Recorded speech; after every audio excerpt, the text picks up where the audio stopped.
On April 28, 1988, at around 1 p.m. in Hawaii, Aloha Airlines Flight 243 prepared for departure. It was a short 35-minute flight from Hilo to Honolulu, connecting two Hawaiian islands.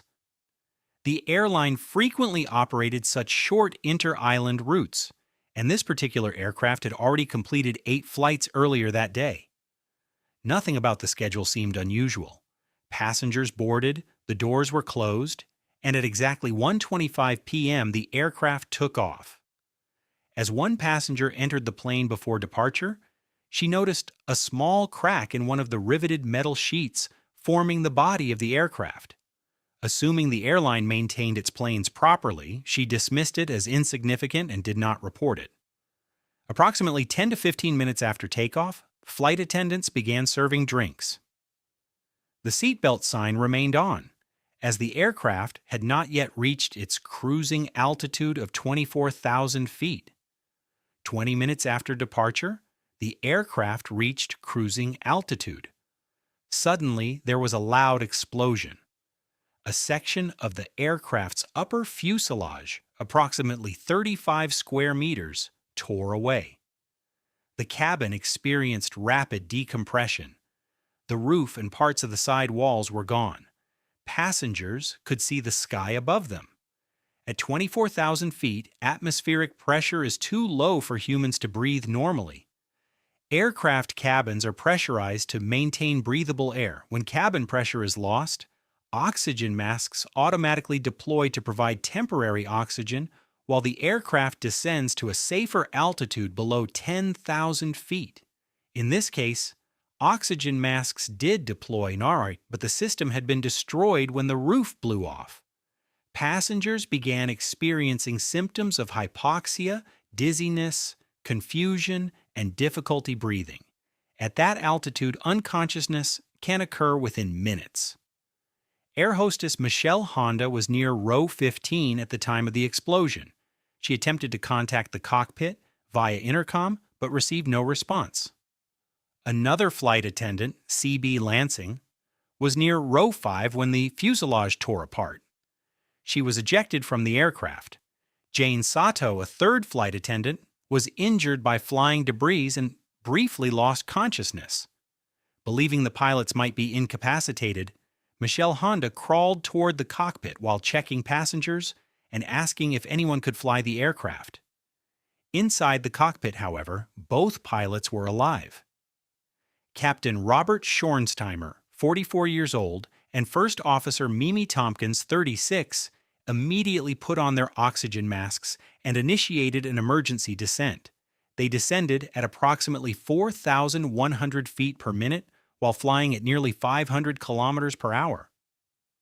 However, another serious problem had emerged. The front section of the aircraft had begun to droop slightly, nearly 1 meter. The cabin floor was the only structural element holding the cockpit and remaining fuselage together.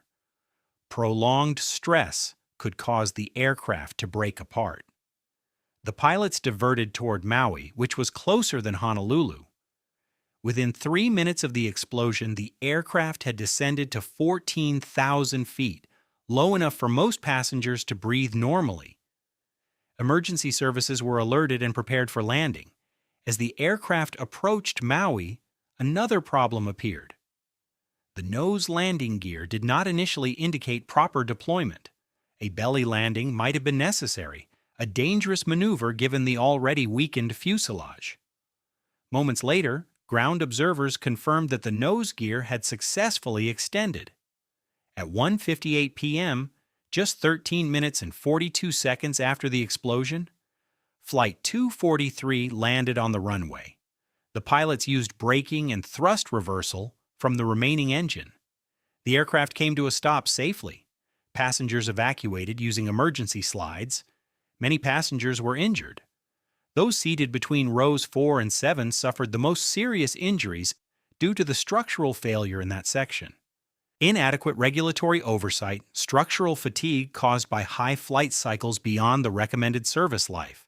As a result of the incident, older Boeing aircraft were re-inspected worldwide.